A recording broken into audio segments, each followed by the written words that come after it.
Okay, so episode 2 of the podcast. And hopefully this is going to go a little bit more smoothly than the first one because we have notes this time. Do people really do notes at podcasts? Yes. Just watch Josh's. So, quick funny story regarding the notes. You're finally getting to hear this story.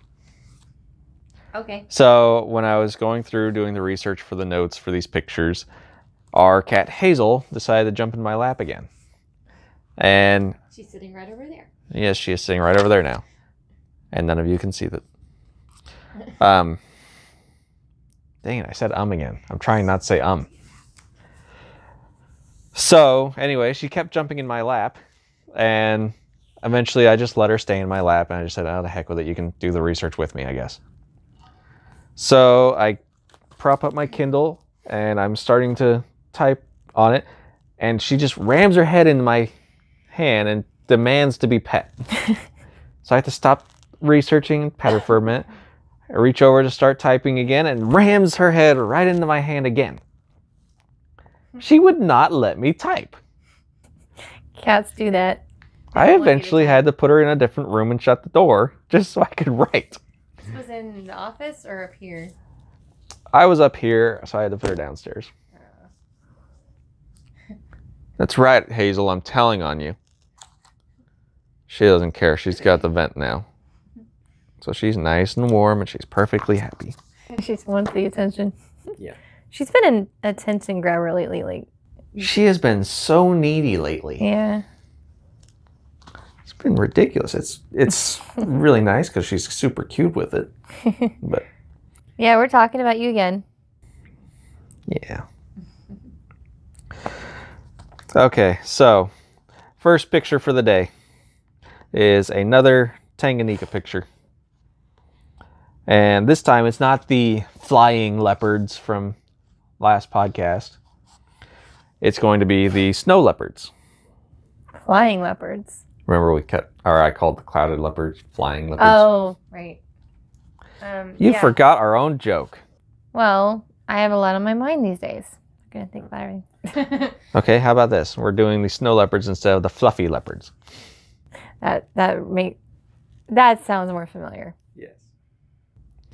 So we snapped this picture while this one was just kind of pacing back and forth. And they do this pretty much every time we go there, at least most of the times. There's always this one adult that just paces at the front of or at the side of the cage where we can get a really good view of them. But they just pace back and forth over and over and over and over and over and over and over and over and over and over and over and over.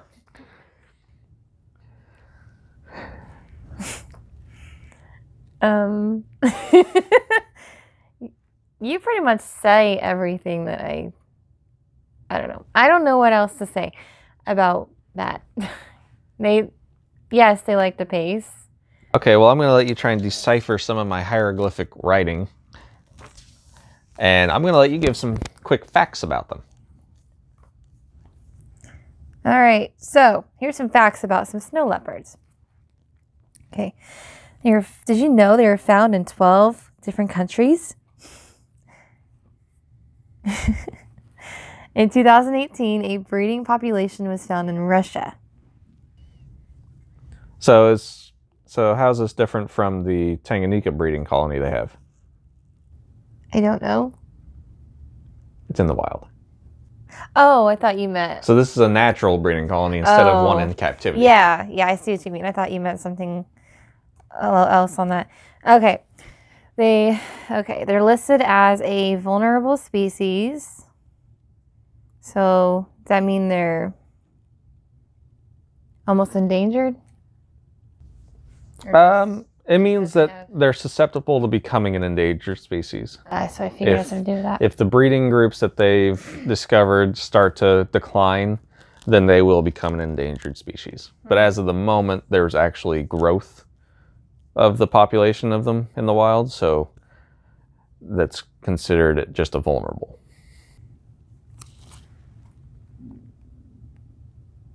I think you wrote the wrong word there. Probably. Did you spell there T-H-E-R-E?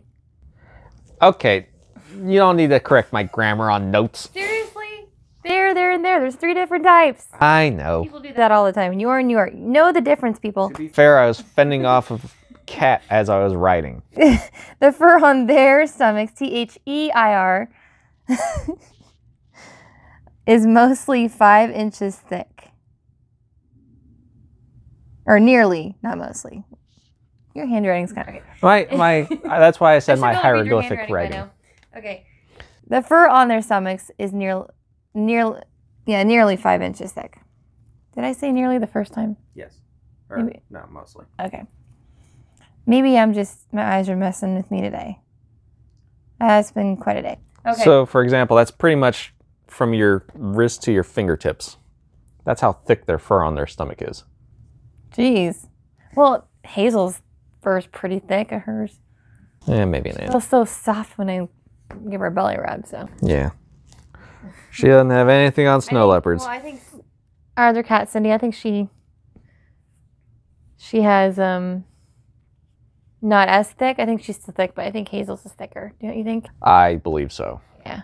Well, they are cats. Yes. All right. Next fact. In captivity, they can live around 20 years. It's a pretty old cat. So, like, they can live around 20 years at the zoo. Yeah, so at Tanganyika, the ones in captivity they'll live about 20 to 22 years. And the ones in the wild, I think they only live 16 to 18 years. If I remember right. That's interesting. Well, once they get old in the wild, usually they would get picked off by other predators. I wonder if that's also the Or they same. wouldn't be able to get to their food.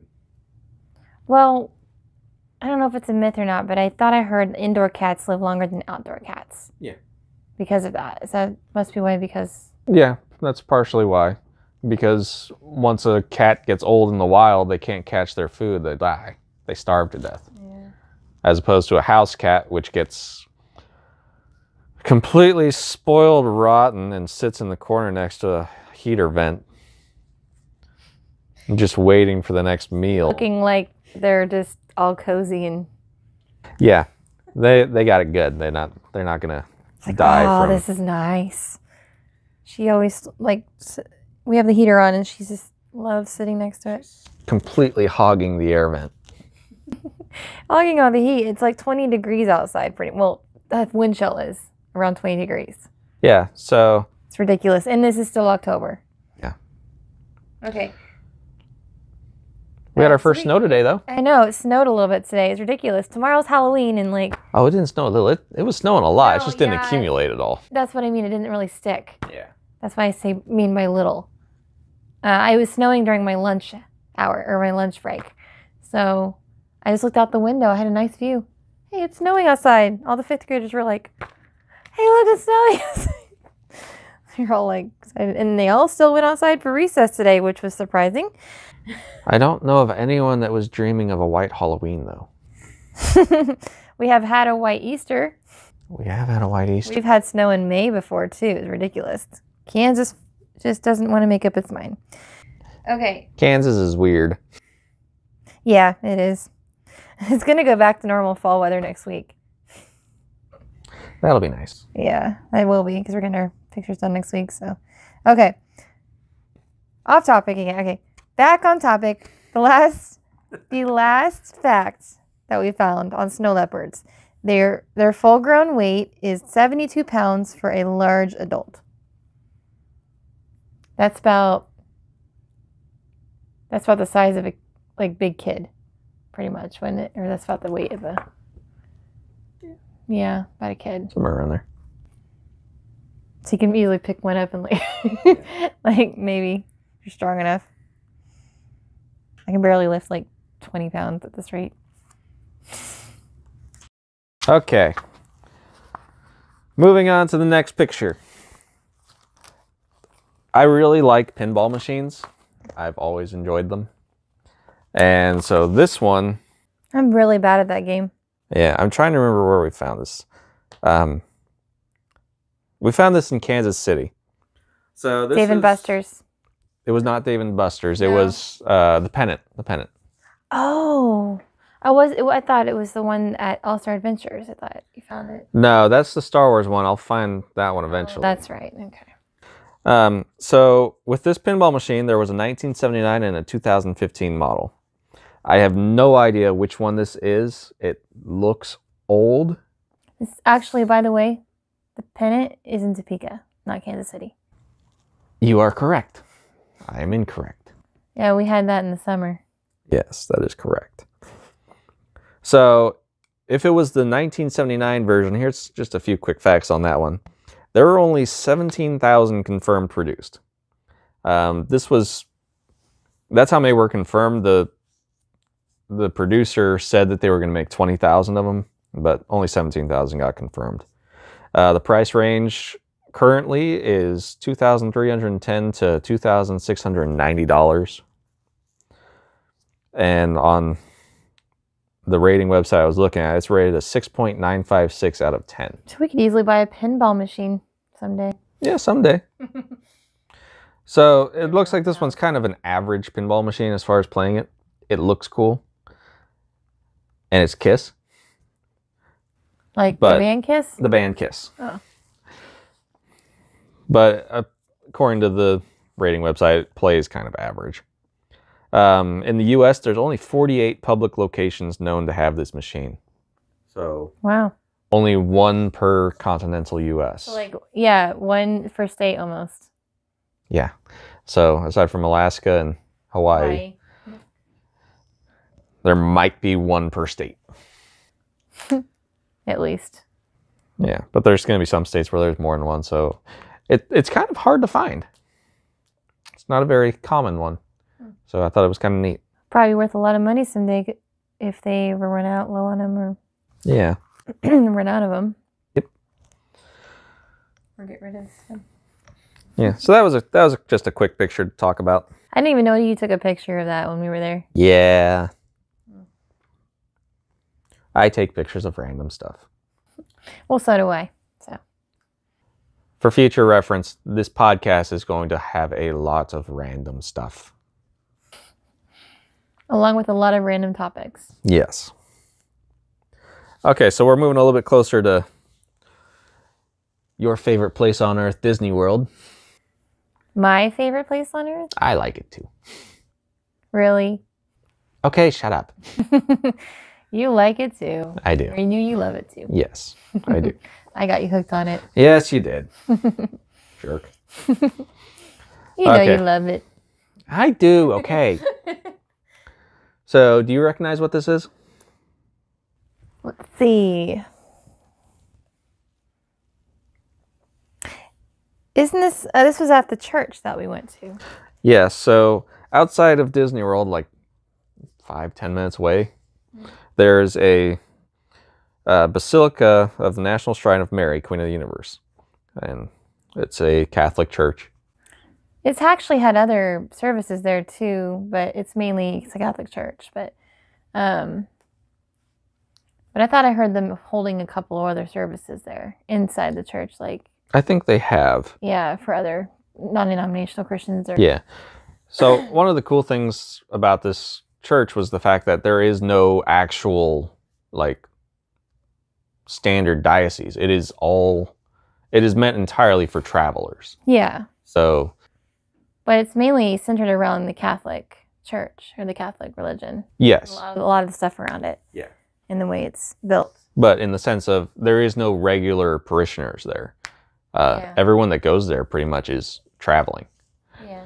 And the vast majority of them are at Disney. Yep. Yeah. So we'll point this out a few times throughout the podcast because there's some really cool stuff in here. But this actually is part of the Rosary Garden that's outside. Yeah, and they even have a little gift shop over there too. And we'll probably talk about that sometime too. Mm-hmm. But for this one, we're going to focus just on the Rosary Garden. Yeah, that's pretty neat. So what it is, it's a garden. And the walkway actually forms the shape of a rosary, complete with the centerpiece and the cross. And all of the mysteries have these plaques throughout it. So it's just this really cool experience where you can walk this path as you pray a rosary. And for non-Catholics, you probably have no idea what a rosary is or what we're talking about. Actually, there are some that are not Catholic that knows what There a are. rosary is. Like, we have a It's- friend that is, isn't he like considered Lutheran? The Lutherans know what the rosary is? Yeah, well, a lot of denominations know what a A rosary lot of is. yeah, I just didn't know which one specifically, like.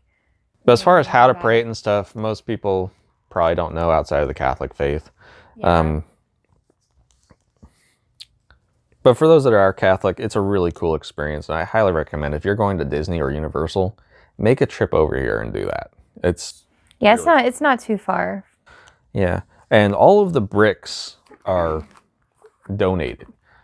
So they have people's names engraved. They're all dedicated to people or families. And you can still actually donate bricks because they're still finishing out the garden. And each brick costs $250, but it's going to be there permanently, or at least until the church is removed, which who knows when that would be. Look how long. You'd think it'd be removed? I don't think so. I would hope not.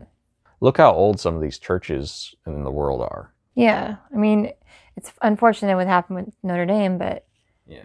I mean, it still stood like the main. That's incredible how the cross still stood. Yeah. And so I think they said they're going to rebuild it, aren't they? I think so. Yeah. So that's all for that one. Let's move on to the next picture. Okay, the next one's going to be the picture you took. Oh, you did use my picture. So what is this? That is the Tree of Life at Animal Kingdom. Yep. One of the best attractions at Disney. And you got to go see it the year it opened, didn't you? I think so. Didn't it open in 98? It did open in 98. Yep. It opened. Pretty new. My family and I went in September of 98. And it debuted in April of 98. Yeah, it was still pretty new. Yeah. I didn't remember that until like earlier this year when they were celebrating its birthday or anniversary. Yeah, and it was really cool that you remembered that because when we went for our first trip to Disney, when we walked into Animal Kingdom, you kept saying, "Where's the tree at?" Or actually, last year it was celebrating its 20th. I think that's when I discovered. Because 20th anniversary was last year. Yes. That's right. Yeah, so when we walked into Animal Kingdom, you kept asking, "Where's the tree at?"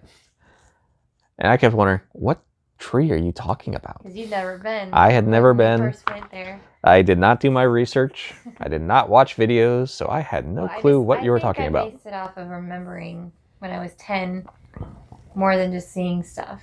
Because I didn't really start watching videos about Disney much until we started going there again. Or going there. You and I. Yeah.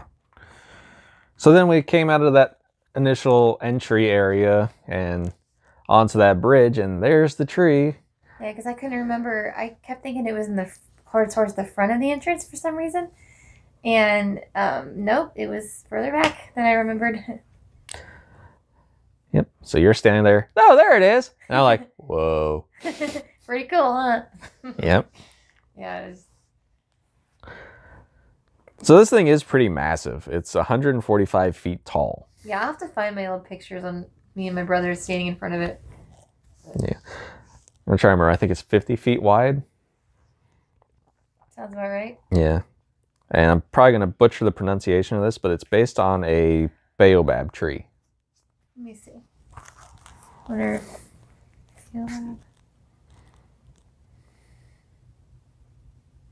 I think it's. I've seen that term before, but I can't remember. Baobab? Baobab, I don't know. Baboa? Okay, tell us in the comments if we pronounced that right. Yeah. So, quick quiz. How many carvings are on that thing? Wait, I just looked at that list, but I didn't even specifically look. Yep. How many carvings? Let's see. A lot of animals. I'm very bad at guessing games. I never counted. And you got to count the roots too, because you can see even in the picture, there's carvings on the roots. That's right. 100? Probably more than that. There are Okay, 325 it's in the 100 carvings. range, so I was on the right track. Jeez. 300 and what? 325. Wow. I was going to say like 200 maybe. The amount of detail on this thing is incredible. That's massive. Alright. Pretty good picture I took. That is a good picture you took. Thank you. So we're going to go ahead and move on to the last picture for the day. Good, because I'm starving. I'm going to eat dinner now. Yeah, we're going to have dinner right after this. Okay, this might take a little bit of time Books. to talk about. It is Go wrong with books. books. So I mainly took this picture for bragging rights with your aunt. Yeah, I have an aunt who really likes this author, apparently. I just recently discovered that. Yeah. So aside from that top shelf that you can barely see of paperbacks, each of those books is written by Clive Cussler. Occasionally there's a side author or a co-author. But Clive Cussler is the man. He began writing in 1965. He's been writing novels for 40 plus years. Oh, he's still at it. And he's still at it. He's been releasing new books, like 1 or 2 a year still. You have them all yet? No, I do not. Jeez. I Um, bet he has a bunch of money. I'm Maybe not. sure he does. Writing all those books. Well, we're going to get into that. So he has got, what is it? He's got 5 main series. So his most popular series is the Dirk Pitt Adventures. I love series of books, but what I hate about them, cliffhangers, and when they end. Yeah. I wonder if these continue. So you'd probably like this series. So the Dirk Pitt Adventures, he's basically built this character and he works with this organization called NUMA, which is the National Underwater and Marine Agency. And the first book was released in 1973. How many books do you think he's written from just this series? I think Hazel wants to join in the conversation. Hazel, how many books? She's starting over here. What do you think, Hazel? She don't care. No, now she doesn't care. She started coming over here. Yep. I think she's going over to the other vet. Yeah, she's changing vents. Okay, what was the question? Sorry, I got How many books sidetracked. do you think have been in just this one series? 10. 26. So it's like your Dragonlance books then. Kind of. Yeah. I figured it would be around 20. As soon as I said that, I was like, oh, wait a minute, it's going to be like Dragonlance, isn't it? So focused on this one character, there's 26 books. And this character shows up in some of the other series too. The next one that I've got listed is the Oregon Files. And this follows a team of mercenaries based out of a ship called the Oregon. And I haven't really started reading this one. I've collected some of the books and I really want to read them. I just haven't gotten to them yet. But there's 13 books. Ever since 2003, he's released 13 books in this series. Wow. Well, I was close to our number on that series. Yeah. The next one is the Numa Files. And this follows a character, Kurt Austin, who's the head of the special assignments team for Numa. And you see Dirk Pitt show up in this one quite a bit. And this one has 16 books since 1999. So his most books would be 26 in this series? Yes. Jeez. You Um, still like your Dragonlance books? I do. Because I remember how you were obsessed with those for a while. Yeah. So the 2 newest series, the first one was the Isaac Bell series. These are the ones I'm currently reading. So in the picture, you see some that are tipped over. Those are the ones I still need to read in that series. So that's how I mark which ones I'm needing to read. This follows an early 20th century detective. So it's like Gold Rush period detective. It's really interesting to read. There's 11 books in this one so far from 2007. And then the last one is the newest of the series, and that's the Fargo Adventures, and it's a husband and wife treasure hunting team. And there's 11 books in this one starting from 2009. So on top of that, he also has some nonfiction works, which I'll talk about those in a little bit. When did you start reading them? Okay, so I started reading the Clive Cussler books when I was in middle school. Wow.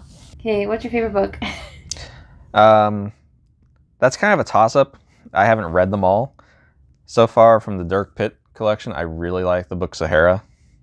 And from the Isaac Bell one, I really like The Wrecker. That one's just like a non-stop. I figured it'd be Sahara, because I remember you always talking about that one. But I remember watching the movie Sahara. It was turned made into a movie. Yeah, it was turning. It wasn't really well received. I still liked it, and it stayed kind of true to the books. What movie? Like, there's not very many movies out there that based on books that are actually. Yeah, there's not very many. Follow it to the T. Yeah, I think the first. I was very disappointed that with Divergent. Yeah, I think the first Harry Potter was probably the best. Yeah, and same with Divergent. The only one they did good on was the first one, and then after that they went downhill. Yeah. I was disappointed in that. Yeah. But oh well, Hunger Games did pretty well for the most part, and I think I enjoyed Twilight too. So yeah, he's written over 80 books. Jeez. The count that I got from the list that I was looking at has it at 84. Does he have the highest record of books written? I don't know. That'd be a good question. Yeah, I think Hazel wants to know too. Yeah, our cat wants to know. Our cat wants to know who has written the most books. Not sure if she's heard. Probably not, since we're using the new microphones. Yeah.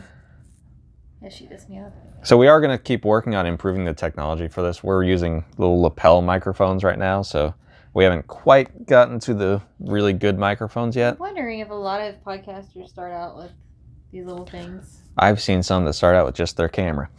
Well, yeah. We've tried that. It didn't work very well. Yeah. So, at the very beginning of this picture, I mentioned that Clive Cussler is the man. I'm not just talking about because of how many books he's written. He talks a lot about classic cars in his books, and he loves classic cars. He owns over 100 of them, especially 1950s convertibles. Wow, those are nice. How old is Clive Cussler now? I don't know. I should have written that down on here, but I don't remember. You don't know when he was born? I do not. I'm assuming he's pretty up there because he was probably born... Probably figure at least 20 years before his first book. Yeah, probably in the 40s. Probably. He's probably pretty old. Probably. Well, probably in his 70s at least. Yeah. So he was awarded a Doctor of Letters degree for the nonfiction Sea Hunters they released in 1997. And the unique thing about this was it's the first degree of its kind. No one else had ever received this. A little bit of technical difficulty. I may not be heard very well in some part of it. One of the things that I thought was probably the coolest fact about Clive Cussler was he was writing about this organization called NUMA that was supposed to be this group that would discover underwater wreck sites and treasures and stuff. He actually founded a real-life NUMA. What is that exactly? He founded the real-life National Underwater and Marine Agency. Wow. And they've discovered over 60 historically significant underwater wreck sites. So I just thought that was really cool. He wrote about this thing and he actually went out and did it. Like he wrote about it before he discovered it? Yeah, he wrote about it before he formed this organization. Because a lot of authors, they usually discover things before they write. Yeah. So I thought that was a really... Like other way around there. It's probably just a weird coincidence for him. Yeah, it probably is. Okay, so we were filming this before getting dinner, so we are going to go ahead and stop now. And Hazel looks hungry as well. And she's giving us that glare saying, shut up again. Hazel. She responds to me. I don't even know if that's going to be picked up by the mic. Okay. So, question of the day. Who are some of your favorite authors? We want to know. We want to see if we've got some of those in common. I really like... Well, I'm not sure if it would base off of just one series. be favorite author because I haven't read any of her other books yet. But Stephanie Meyer, you know, when I read Twilight books, and then